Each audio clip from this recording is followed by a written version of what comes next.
Bir dənə söz deyim. Həmişə deyirik inteqrasiya ilə müasir dünya, Avropa ölkələrinin yaşayış tərzinə baxın, məhz minimalistdir. Bizim toylarla onların toylarını müqayisə eləyin. Bizim geyimlərlə, artıq bizim gənclər də başlayıb belə toylar eləməyə. Müqayisə eləyin.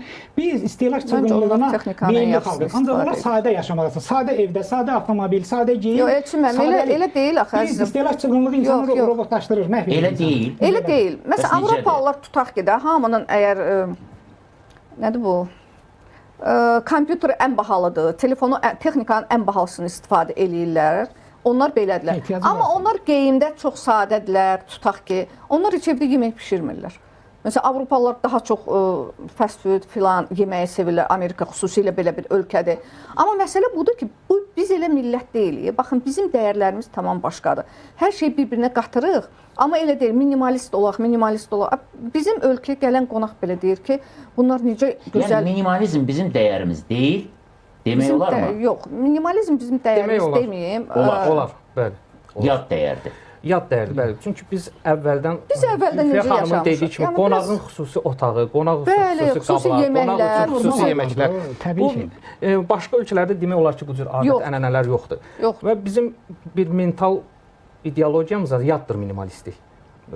Belədir. Elçin bəyəm, siz ideologiya ilə nə yaşayırsınız? Dünyanın bütün müdürikləri, bütün alimləri istisnasız olaraq minimalist yaşayır. Bir nəfər belə mənə göstərə bilməzsiniz. Məsələn, 10.000 alimin, 10.000 müdrik şəxsiyyətin siyasını tutaq, bir nəfər maksimalist göstərə bilməzsiniz mənə. Əslən göstərmək olar, axtarsan göstərə bilmək olar. Məsələn, Karl Marx da yazırdı, işləmək lazım, amma ömrü 1 saat da işləməmişdir. Engelsin pulu hesabına... Dünyanın da şəxsiyyəti zehni işlə işləyib. Tamam, amma Engelsin pulu hesabına yaşayırdı, yazırdı, yaradırdı.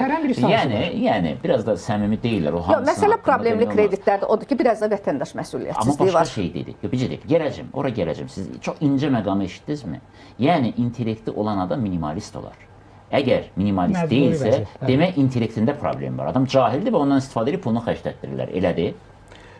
Təxminən yoxsa elə deyil də. Yəni, Elçin Bayram. Yox, elə deməyək. O düzgün yanaşma deyil. Yəni, minimalist amma onun təfəkküründə və yaxud da biliyində və yaxud da IQ-sündə onun problemi var. Dünyaya daha çox verib daha azalmaq. Əgər bir insan dünyaya az verib çox götürürsə, o normal insan ola bilməz. Elə bir şey ola bilməz. İnsan yaşamağı sevən məxluqdur. Çox üzrə. Mən az verim, çox götürüm dünyadan. O İnsan yaşamağı sevən məxluqdur. İstəyirsiniz deyin buna minimalist, istəyirsiniz maksimalist. Mədəniyyətinə baxın.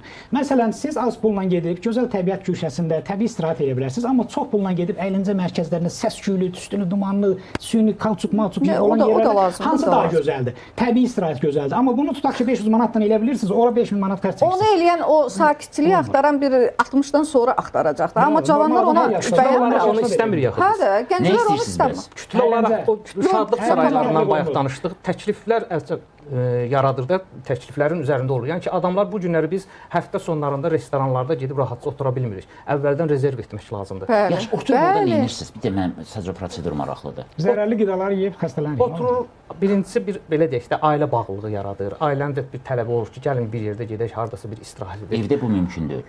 Zaten həftənin 6 günü evdə eləyirsənsə, həftənin 1 günü niyə ki bir restorana gedəcəksən? Getdiniz ora ailə bağı yaratmaq üçün. Sonra istirahət edirsən, yemək yeyirsən, fərqli yeməklər hansı ki, məsələn, o evdə o yeməki yemirsən və ya da ki, musiqi dinləyirsən, istirahət edirsən, qayıdırsan, gəlirsən. Ya bunu hər gün etmirik biz. Elçiməm, əvvəllər hamı bir-birinin evinə qonaq gedərdi, amma indi qonağın gəlində deyirsən ki, filan restoranda toplaşaq, hamı ailəli. Dəyərlərimizi itirir ona görə. İnkişaf eləyir də, bəli, dəyərlərin itirilməsi ilə bağlı mən də razıyam ki, bəli. Cəmiyyətdə bütün sahələrdə mənəvi deqradasiya. Nə idi deqradasiya? Qonaq getməmək? Hamısı, bütün nə qədər mənəvi dəyərlər var, hamısını itirdik. Elçiməm, bunun digər tərəfləri də var. Restorana getmək.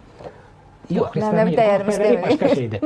Yox. İnsan istirahətə ailəsinə gedər, yer çəkər, normal hədlərdə, normal orta vəziyyətdə. Amma restoran xəstəliyinə tutulmaq bu qeyri-normal bir şeydir, qeyri-insani bir şeydir. Yox, onu istəsən də sosial həyat imkan vermir. Hər gün restorana gedərsən, yemək yeyərsən. Bu da bir maliyyədir. Həftənin bir günü getsən də kifayət qədər böyük məbləğdir. Bəli.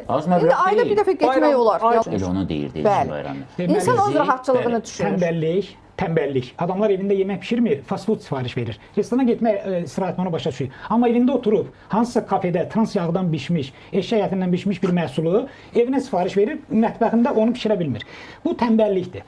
Bundan əlavə tüfeyli həyat tərzidir, müftəxorluqdur, az işləyim, çox əylənim, az işləyim, çox əylənim. Əyləncə psixologiyası yeridikcə istehlak kreditləri də artacaq, insanların vəziyyəti də ağıracaq, borca düşəcək. Çünki dayanmadan insanlar xərcləmək istəyir, dayanmadan dünyadan qopartmaq istəyir. Sürətlə fikirləşir ki, 5-10 il yaşayacağam, nə mümkündür bəhrələnim dünyadan. Bu psixologiya Bu da təşviq olunur. anormal, təşviq Hər yerdə olunur. təşviq Əslində bəli, bütün reklamlar, sosial şəbəkələr, olmalıdır, əyləncə olmalıdır. Biz özümüzə normal əşyalar da almalıyıq. Prosta normativi bilmirik.